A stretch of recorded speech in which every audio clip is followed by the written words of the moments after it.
la SOMISEN, c'est le pendant de Petrosen dans le secteur des mines. Donc il est attendu de la SOMISEN de contribuer donc au développement socio-économique du Sénégal à travers une gestion rationnelle, une exploitation rationnelle de nos ressources et de générer des revenus pour l'État du Sénégal. Ce travail que nous sommes en train de faire, c'est ce qui nécessite aujourd'hui qu'on mette en place un plan stratégique. Parce qu'il est important de savoir où est-ce que nous sommes. Nous avons déjà fait le diagnostic, le contexte. Nous savons que le Sénégal, donc on a un secteur minier qui repose beaucoup plus sur des mines et des carrières, un secteur minier qui porte sur les phosphates, les cimenteries et l'or, un secteur minier qui est à l'export. En termes de création d'emplois, c'est presque 0,2% donc, des emplois qui ont été créés. La contribution au niveau du PIB, 5 à 6%. Et donc nous devons contribuer à renforcer et à diversifier la production minérale, à augmenter les revenus de l'État et surtout défendre les positions financières de l'État.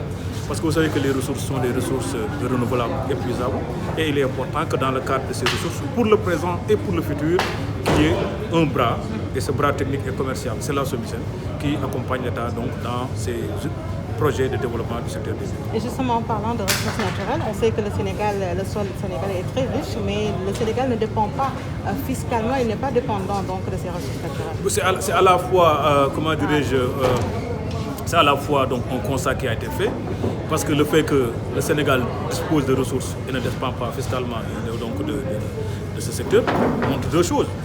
Déjà, nous ne développons pas suffisamment nos ressources. Parce que si les ressources sont développées, exploitées, ça devrait permettre donc à l'État de tirer beaucoup plus de revenus. C'est-à-dire que nous avons une connaissance qui n'est pas large de notre sous-sol, et il est important qu'à travers donc, les institutions qui sont mises en place par l'État du Sénégal, de contribuer à la recherche et à la découverte de nouveaux produits miniers qui puissent permettre à être développés et transférer des revenus à l'État du Sénégal. Et le chef de l'État, je pense, l'avait bien dit, il faudrait également qu'on connaisse la problématique de nos ressources, connaître également les ressources justement pour pouvoir les exploiter. Mais il est important de connaître ça. Le président de la République Macky Sall insiste souvent sur cette question. Déjà, il est géologue. Donc il connaît l'importance d'avoir des bases de données. Il a eu à gérer des bases de données au niveau de Petrosen. D'ailleurs, ce que j'ai dit tout à l'heure, que le président Macky Sall a écrit les plus belles pages de l'industrie minière, pétrolière et gazière du Sénégal. Parce qu'à partir de ses acquis et ses connaissances en géologie, si nous n'avons pas une bonne connaissance de notre sous-sol, des ressources qui existent, nous ne pouvons pas développer notre pays à travers les ressources minérales. Et ces ressources minérales aujourd'hui qui sont connues, ne sont connues que parce que nous avons des travaux antérieurs qui ont été faits pendant la colonisation et au tout début de l'indépendance, qui ont permis d'identifier les gisements de phosphate de Taïba, de Matam, les exploitations d'argile de Aloukagne et l'or de Sabodola. Aujourd'hui, nous devrons apporter un nouveau souffle, une nouvelle dynamique et diversifier la production minérale. C'est pourquoi la SOMISEN le rôle justement de la SOMISEN. Le rôle de la SOMISEN. Nous ne sommes pas venus pour dire que nous avons besoin de 10%, parce que ça, l'État le faisait, et nous avons pu constater que ces 10% également n'ont pas beaucoup apporté à l'État du Sénégal. Nous sommes venus pour dire non, nous sommes des géologues, nous avons les compétences techniques pour mener les travaux de recherche. Nous voulons contribuer donc à la découverte de nouveaux produits et se positionner en tant que société et peut-être demander à d'autres de venir nous accompagner, mais en étant minoritaire.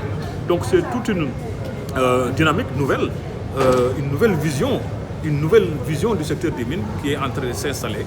Et nous pensons que l'accompagnement donc sera fait par les pouvoirs publics, nous n'en doutons pas, par le secteur privé national pour renforcer donc le rôle dans le secteur des mines, mais également par toutes les parties prenantes et arriver à ce que les ressources vraiment profitent aux populations. Alors, ces tonnes d'or sont exportées par an ici au Sénégal, depuis Kédougou. Tantôt le ministre l'avait souligné, il faut arriver à faire en sorte que ce produit reste au Sénégal non seulement, mais également qu'on puisse le raffiner nous-mêmes.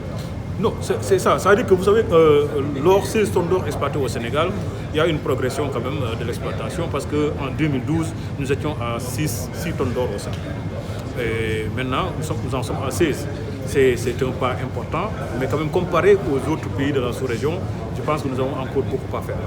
Alors, les 6 tonnes qui sont exploitées, la partie raffinage, aujourd'hui le raffinage la plupart du temps c'est fait à l'étranger, mais ce qui est plus important et qui est un objectif politique du président de la République, depuis 2013, lors de la renégociation de la convention minière de Sabodola, le président de la République, souvenez-vous bien, au mois de décembre 2013, avait demandé qu'une partie de l'or sert à l'approvisionnement de la bijouterie locale. Des discussions ont eu lieu, les sociétés minières sont ouvertes à cette proposition-là. Alors il se trouvait qu'il y a des questions de fiscalité, surtout l'application de la TVA.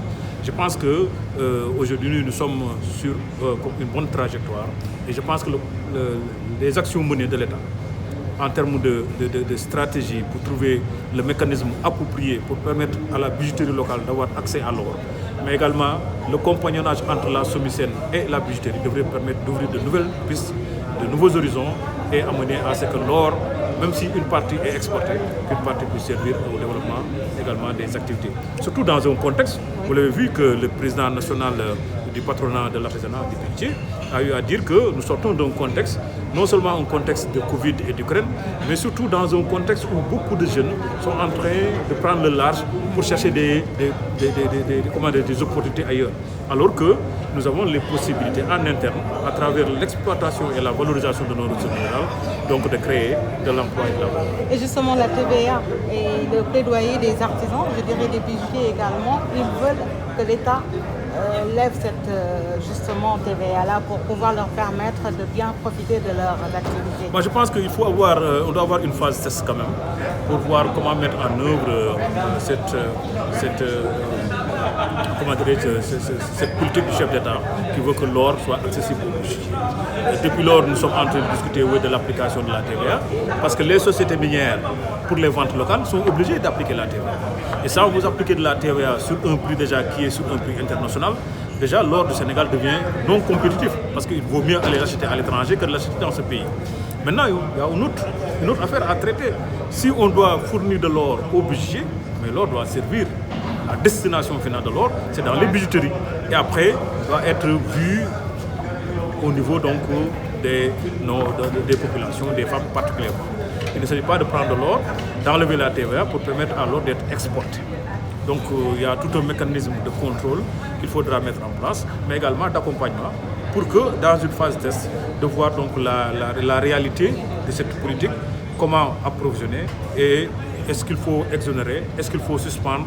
Tout ça, c'est des discussions, je pense qu'avec le ministère des Finances, le ministère des Mines, des choses peuvent être faites. Mais en tout état de chose, le dispositif pour permettre à l'or, au budget d'avoir accès à l'or, je pense que ce dispositif opérationnel-là peut être mis en place. La toute dernière question, les acteurs de la société civile ont plaidé pour la cause de la SOMISEN, justement, faire en sorte que la SOMISEN soit l'actionnaire principal. C'est un souhait et nous applaudissons et nous pensons que c'est une possibilité et comme je l'ai dit, nous allons graduellement. Parce qu'actuellement, nous sommes une société qui vient donc d'être créée tout récemment, 3 ans. Mais je pense que dans un plan, le plan qui va suivre le plan stratégique actuel, ou en tout cas vers la fin de ce plan stratégique, nous devons avoir donc quelques éléments d'information et quelques portefeuilles qui devraient nous permettre de renforcer cette position stratégique de l'État et demain d'avoir la SOMISEN comme étant un acteur majeur dans les projets miniers. Docteur